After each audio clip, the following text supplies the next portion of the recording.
My name is Brylee Crouse. Today is May 2nd, 2024. I'm a senior at Roane County High School, and today I'm talking with Jerry Stevens. So, let's start at the beginning. Tell me where you were born and raised and something about your family. I was born in Madisonville, Tennessee, which is over in Monroe County, about a 45-minute drive from Kingston. So I grew up in this community, but didn't come to Kingston very often at that time. Okay. So what did your parents do for a living? My parents actually owned a country grocery store and an appliance store in addition to that. And they also raised chickens to get the eggs to sell to the customers. Oh, wow, okay. So, and I lived on the farm, so we had plenty to do.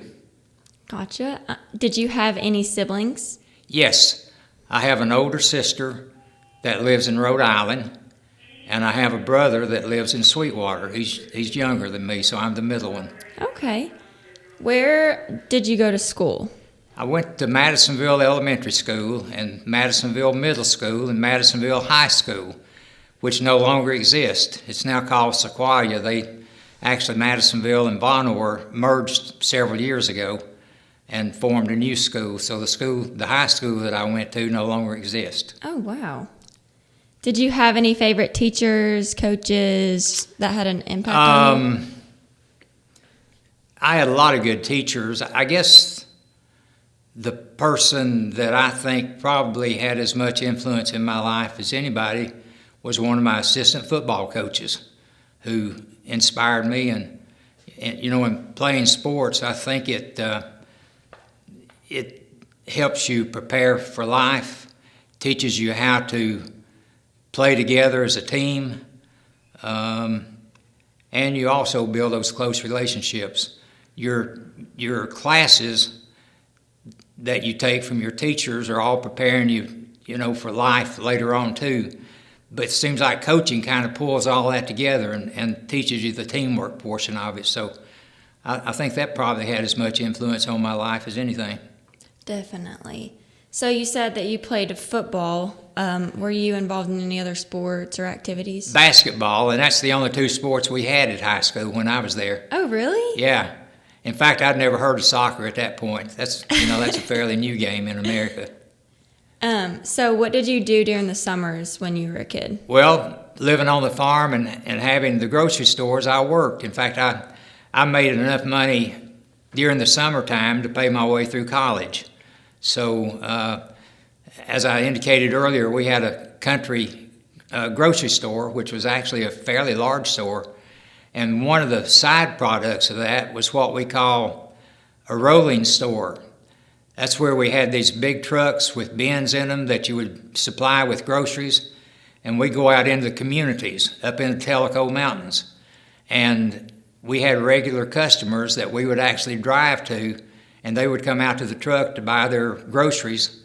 And I did that while I was in high school during the summertime.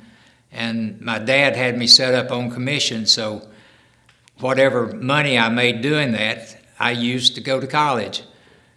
The unfortunate thing about it is most of those people were farmers also, and they bought their groceries on credit. And I didn't make my money until they paid off their credit.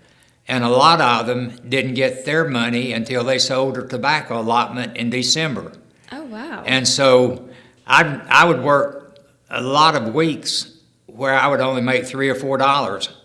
And then at Christmas time, when they sold their tobacco, I'd make a pretty good chunk of money. So it's kind of an interesting experience, but it taught me a lot in life too about, how things go. So what did you and your friends do for fun around here? We didn't have a lot of things to do for fun back in those days. You didn't have all the modern conveniences that you have today.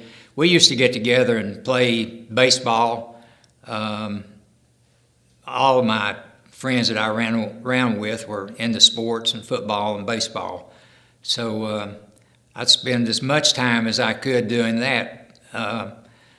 Most of the time I was working, though. Okay. Did you and your friends have any favorite hangout spots? Yes, we did, and I kind of got in trouble over that. We had a pool hall in Madisonville that was down in the basement under a hotel, and it didn't have a good reputation, although it was a nice place. They didn't sell any liquor or beer or anything, and I think the reason it had a bad name is some of the guys would come in and gamble while they were playing pool. But we used to like to slip out and go down and shoot pool also, and my parents had told me not to do that. And so after a couple of years doing it, somebody squealed on me, and they found out I was doing it, and I got in trouble for it. So to follow up with that, I want to know, did you ever get in trouble like a lot as a teenager? I didn't get any serious trouble with anything. I guess the thing that was most devastating was when I was a senior. We had a school in Sweetwater called Tennessee Military Institute, a private school, and they always had a really good football team, and they played on Thursday nights, and not Thursday nights, they played during the daytime. Well, several of my friends and I laid out of school one Thursday and went over to watch their ball game and got in trouble for that.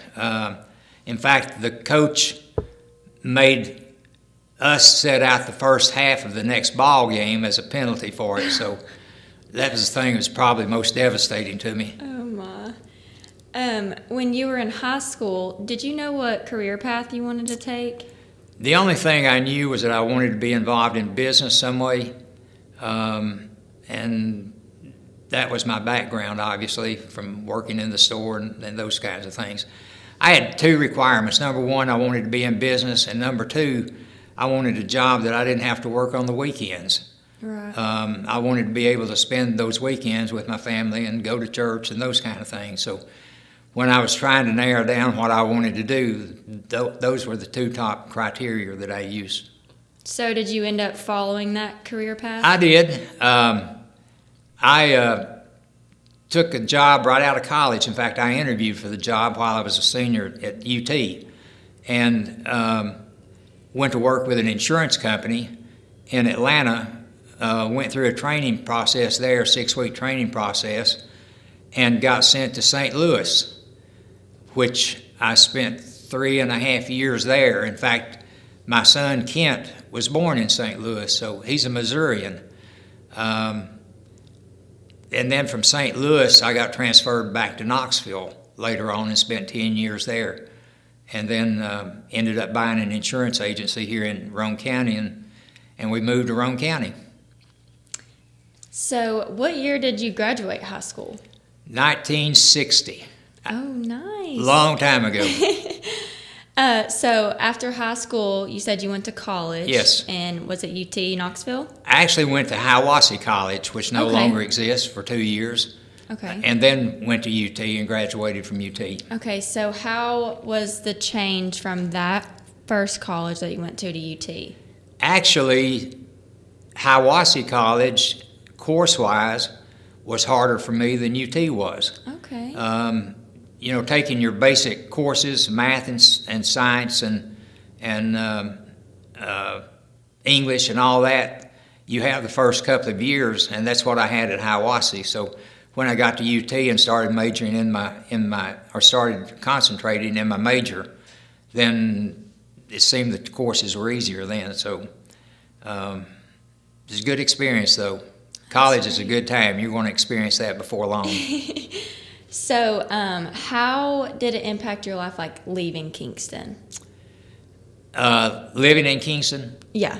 The first thing I did when I came to Kingston was start joining some of the clubs around. There was a businessman's club in Harriman that I joined about the second day I was here, and then I got involved with the Kiwanis Club, and I also joined the Chamber of Commerce and was involved with them, well, I probably served on the board for the Chamber for about 30 years. I've retired from that now, but I got involved with the community. I thought it was important to do that, and I'm a people person, so I wanted to get out and spend some time and get to know the people here in this community. Great place to live, a good place to raise a family. Fortunately, we got low crime rates here, and hopefully that doesn't change. But with all the new people coming in to the USA today, I kind of worry about what's going to happen in the future. So lastly, what is your favorite thing about living in Kingston? I think it's the people.